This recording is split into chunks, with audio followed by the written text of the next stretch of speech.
Another tip for like when you're coming up through the belts is don't just generalize your training. Actually focus on something. Whatever you like to do.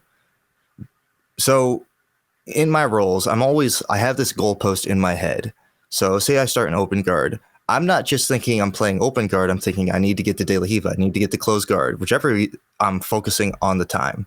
That is like my generalized goal and the position I'm trying to force. So that mentality alone will make you get better at playing those positions. But I'm not going to rest once I get to that position. So say I force De La Riva. Okay, I'm happy. I got my goalpost. But because I'm already playing, like that's my best position. So I know what my goalpost is in that position. I'm trying to force that to get the sweep. So I'm not just like rolling without thinking. I'm trying to think, okay, I need to get to De La Riva. All right, I'm in De La Riva. I know what I have to do to get the sweep, and I'm constantly trying to get those. You can die by too many options. Limit it down a little bit. Specialize. That's outstanding advice, man. That's really, really good advice. In fact, if you don't mind, I'm going to zoom in on that a little bit. I'm going to really start. I'm going to really start picking your brain here. So there's goal setting in jiu-jitsu. It's not something that is huge. It's something that I didn't do that till I was a purple belt. I didn't start taking notes and writing down things I'm specifically trying to work on till I was a purple belt. And my game took off since then. I was just like, man, I can't believe I didn't do this from day one. So in your opinion, let's use your De La Riva example. If you're trying to improve your De La Riva in general, or let's say there's a specific sweep from De La Riva, if we want to get real focused, a specific sweep from De La Riva that you're trying to really sharpen, how do you lay out your goals either mentally or on paper to build that muscle memory and to build competence with that technique? And at what point do you feel like the goal is satisfied? Like, do you feel satisfied if you're able to land it consistently for a month? Do you have, more strict requirements of yourself before you move on to something else? If you don't mind, tell us a little bit about that. So that does kind of depend, like when I'm satisfied with the technique, it really depends on how much strength I'm using in it. If it feels like I'm using 100% strength and that's the only reason why it's working, I'm not going to be satisfied with it. I'm not figuring what its leverage points out that I can do to make it work on someone bigger than me. I'm still small. I have to think. I'm small and I don't really have a shoulder, so I don't have a lot of isometric strength. Sure. Not saying I'm not strong for my size. It's just it will dissipate very quickly if I use it. So let's say I'm playing De La Riva and I want to get better at just the berimbolo sweep. First, going into it, assuming I'm a completely blank slate, I'm going to drill it. I need to get the muscle memory down for it. And I'm not just going to like slowly do it. At first I am, just to get any bearing of what the fuck I'm doing. And then I'm going to start picking up my speed and accuracy as I drill it. Still no resistance because it's a complicated moveset. And then once I feel comfortable in the movement itself, now I have to do it with pressure, which you can drill that while you're doing the move, like really trying to knock them down. But as you're, at some point you're going to have to focus on it, and it's move dependent.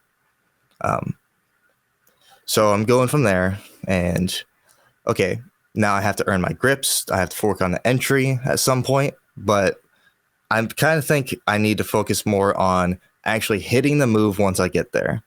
So I need to recognize the failure points. Okay, if I can't get the collar, I can't get the sleeve, I can't get the belt, well, I just can't do the move. So how do I set it up to get there? Extend them out and reaching at the same time. Okay, that's an option. I'm trying to figure out multiple ways to get there from whatever is shutting it down. But once I'm like through the drilling stage and I'm actually trying to hit it live, if it ever fails, you can stop and think, why the fuck did that fail? What did they do to shut it down? And is it something I can counter? Or is it something I have to beat before it starts? And like just actually thinking about that will mean you know where your battle you have to play. If it's as easy as them stripping your grip, okay, I have to go before they strip my grip. I can't wait. So that means I need to be putting it in and already be going for the sweep from the start. Or switching to something else as they already got their bearings and they're stripping the grip. I need to have response ready. I can't just sit there with like a cow chewing cud.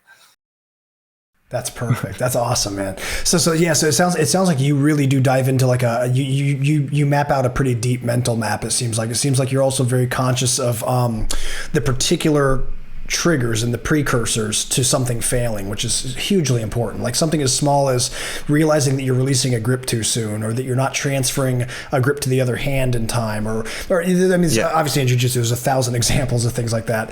No, that's perfect. Yeah, and I think that I always think of techniques in jiu-jitsu. You're a video gamer. Did you play Skyrim much? You ever play Skyrim? I did. Okay, yeah. You know when you level up in Skyrim, there's the constellation of stuff. I always think of like skills in jiu-jitsu or positions as kind of like following a constellation of stars. It's like, okay, well, this one connects to here, this eventually connects to here, this goes to here, and they all kind of branch off on each other. Yep. And whenever I'm developing a particular, like let's say my guard passing, guard passing was something that I struggled with horrifically in like 2018 when I was a purple belt. And I just said, dude, you know what? I'm going to take this year and just force myself to always be starting from the knees or standing to pass guard. I'm not going to ever let myself sit guard. And lo and behold, my guard passing got better. But I remember saying to myself, okay, well, now that my passing is getting better, I don't want to just abandon top position completely and go into like something else that's completely unrelated. But at the same time, I don't want to create technical imbalances either. So on that note, what are your thoughts on that? Like when you feel satisfied with a goal in a particular position that's been sharpened to your standards, do you typically try to keep your next step that you're trying to progress in related to that technique or position, or do you like to go into something completely, or are you willing to go into something completely different? Yeah, I get bored of techniques sometimes, so I just kind of branch out like that. Something becomes too easy, or I don't feel like I'm in shape enough to give it justice, and I don't want to build a bad habit, so I don't go for it as much. So we had an Olympic level wrestler come to our gym for a while, Bobby Demerit. He gave us a lot of good advice on not just technique, but how you should train. He told us that before competition, they wouldn't be trying to plug the holes in their game, because that's just taking it to like a mid-level. You're not going to beat someone good with your lowest level technique. You're going to be like, your sharpest game needs to be as sharp as it possibly can. You almost want to think of it like your best stuff should be able to cut a diamond. If you can't beat someone with your best stuff, it doesn't matter what holes are in your game. That won't work. So back to goalposts. If I'm in a bad spot, if I'm in full guard, but I'm not used to full guard, I'm good at De La Hiva, I'm not thinking, what do I do from full guard? I'm thinking, how do I get to De La Hiva from full guard? So I'm still trying to force my best stuff, even if I have an okay position. If I was better, and this is like the kind of general theme of what you want to develop as a much higher general basis, so you can just play close guard good. But as you're at the lower belts, almost everyone that wins the world have this one thing they're really, really good at. There's some people that's just strength that they're really good at. We all know that guy. Yeah. Yeah, I'm constantly trying to force my best shit on them. And when you're playing your game, you're not really giving them that opening, or you're at least playing the right battle to not let your flaws come out to play.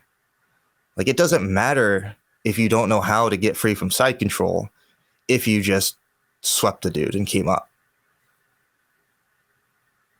Like, I'm not good at defending arm bars, but it's very rare for me to get put in one because I'm playing the game better. Like, I'm either not letting them get to that point from the get-go, playing, like, fighting the battle way earlier, or I'm trying to force my game upon them. And if I'm not, I'm just being lazy, which happens.